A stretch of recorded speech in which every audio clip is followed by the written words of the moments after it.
Good day, Ma'am and Sir. My name is Cherilyn Rendon, 42 years old. I live in Matalang, Cotabato. I am separated. I have one daughter, 21 years old. I worked before in Saudi Arabia, 2021 to 2024.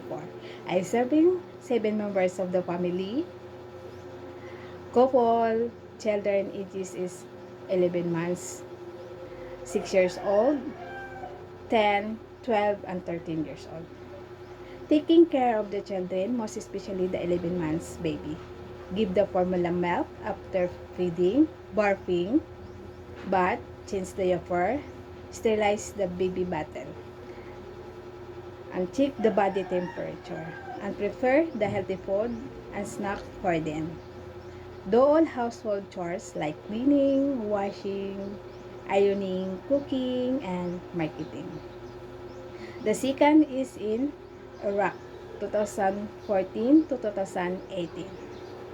I serving 3 members of the family, couple, newborn, focus looking after newborn baby, make sure check the body temperature, feed on time, feed the formula milk, barfing, bath, change diaper. I'm preparing also the healthy food for baby. Teach how to sing and write ABC. Make sure the child safety. And do all household chores like cleaning, washing, ironing, cooking, and marketing. The third is in Abu Dhabi, 2011 to 2014. I'm serving 4 members of the family, 2 adults, and 2 children. My main duties and responsibilities is taking care of the 2 children. The ages is 10 years old and 8 years old. And do all household chores like cleaning, washing, ironing, cooking, washing the car, taking care of the pet's dog, and marketing.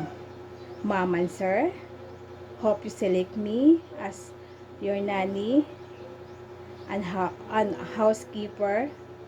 I'm hardworking, honest, loyalty, love and kind, trustworthy, and responsible person. I promise to serve and love your family all of my best. And I'm willing to stay long. Thank you and God bless you.